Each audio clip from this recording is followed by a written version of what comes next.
Hi there, Homestead friends. It is Sherry. Hope you're having a great day. I'm bringing you along outside to give you a closer look at our vegetable garden, our little 2 raised bed gardens that we have.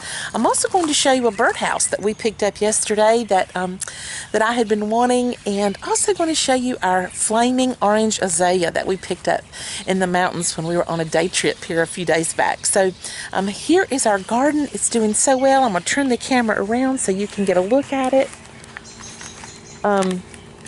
This is the lettuce that it's time to go ahead and get this up and share it with some of our kids so that we can partake in it. We've been eating lettuce all spring long. It's been so good. And then here we have our tomatoes. Now, you know that I showed you the seeds that I started. I started about, I don't know, it might have been like 8 or 10 tomato plants, and we ended up putting them in the ground, but half of them died in a late freeze. We had 3 nights late this spring when it got less than 32 degrees, for 3 consecutive nights. So it was really tough on our garden, and we lost all of our peppers and half of our tomatoes. So we went out and we purchased some Better Boy tomatoes, and they have done great. But you know what? The other half of the lawn keepers that lived, they have done very, very well. And so here they are. Here are the different tomatoes that we have. As you can see, they have blooms on them. We have some tomatoes on them. And then we ended up going and getting us some peppers. I see 3 of them. I thought we had 4. One might not have made it in spite of the fact that we bought those. And then here are the others. And they have tomatoes on them too. They're getting a little fruit on them. And then here are cucumbers and squash. I did not really think that the cucumbers and squash that I planted from seed would survive either. I thought the freeze would get them, but they are doing beautifully well. And look, I'm going to show you that that squash is about ready to be picked. And so we're going to be having some squash casserole and enjoying that. So those are my raised bed gardens. This is what we have. I'm going to have a lot of tomatoes, I think, in the end. And then I'm going to take you over here and let you just take a little look at the bush beans. This is where we planted our bush beans, along the patio over here.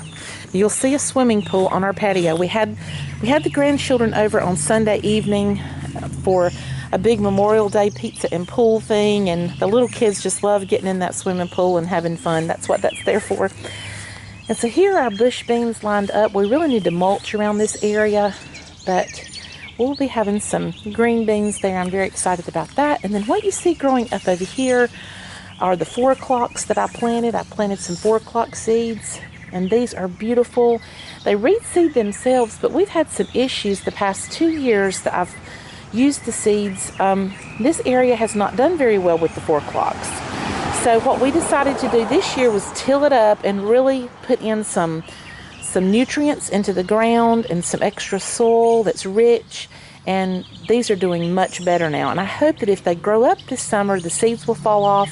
And then in the subsequent years, I won't have to do any more seeding here. It'll just automatically grow up year after year with 4 o'clocks.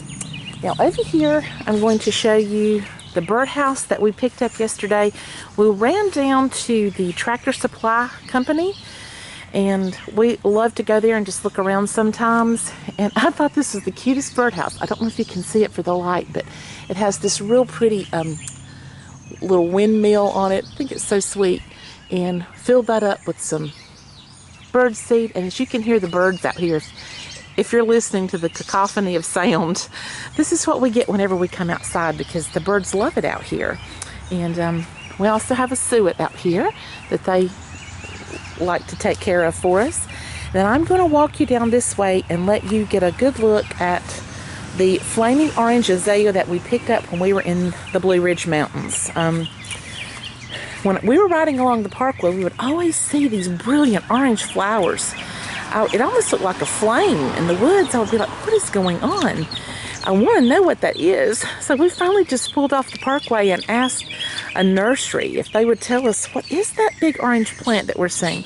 And they said that is a flaming orange azalea, and it's indigenous to the Blue Ridge Mountains, or the Appalachian Mountains area. And in the mountains, a lot of times they're called honeysuckle, but they're not really honeysuckle, but they do look very much like one. I'm going to show you up close. But this is just an eye-popping color, and it only gets about 3 weeks of color in the springtime. And we've had it out here for a week or more, and it's just been beautiful. We've loved it, and we thought this would be a great spot. I see a bee or two that are on it, so that's good news. And so this is where we decided to put this plant, and I think it'll be really nice. And they get pretty large. They get about as large as a tree, and so so that's going to be interesting to see as it grows. And then here, I don't know if I showed you guys this, but this is the planter that I purchased at Aldi. I showed you in a previous video. I don't know how long ago it was, maybe a month or so back. And I got this planter for about, I think it was $9.99 or something like that. And this pot of petunias came from my husband for our wedding anniversary. I came out here one day. I kept telling him I need to get a flower to go in my pretty decorative garden piece out there. And so I came out one day and he had put the flowers in here for me, and I have loved those. And he's very careful to water. Every single day he waters all these plants, and lots of things. He waters the grapes, and he's a wonderful person to water every day. But the thing that I have been watering is the apple trees. And I'll just give you a glimpse out there. I don't know if I will walk all the way out there with you guys or not. But here are crepe myrtles that we trimmed. They were all the way up to those power lines up there. And we pruned them back really early this spring when it was still cold outside. And now you can see they're recovering, they're growing back. And then just beyond that, you will see 5 trees. Those are our 5 apples. I think we have 3 gala apples and 2 of the one-sap apples, and they are doing pretty good. And we actually have a little baby apple on one of those trees. So the next time I talk to you, maybe I'll come out and show you again before long.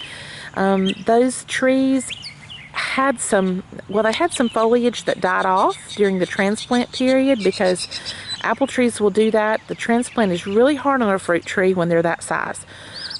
But they're getting new buds all over them now, and I think it's just going to be mostly greenery. I don't know if we'll get a lot of fruit off of the apples this year, but they are really pretty good-sized trees, and if we can keep them living this summer, I think they will do a great job. And it's hard to kill an apple tree once it gets established, and so we will see if we can keep it living. And then I'm going to turn this way and see if I can get you a glimpse of the double knockout roses that we have growing right now on the other side of our porch over here. They are so gorgeous right now. As summer is starting to come on and the heat comes on, they just really pop out. And you know, these things lived until like Christmas. I was so surprised at how well they do. But here they are. Now, we just put them in the ground last year, so these are babies really, but you can see how pretty they are. I have some weeding in here that I need to do. We've already weeded twice this spring, and we still have grass growing up in our flower beds. And it's so frustrating to have that happen. And my husband even came out here and sprayed. So I'm going to have to get to work again. But I did want to give you a glimpse of these beautiful double knockout roses and all the blooms that are on them. It almost looks like they're fake. They just glow. And I really do love them. They're just like perfect. I don't know. They really are. So there you go, friends. Those are the things that I wanted to share with you today. I'm going to turn you back around so that I can see you before I say goodbye. Thank you for letting me take you around my yard a little bit and see some of the interesting things that I have going on right now.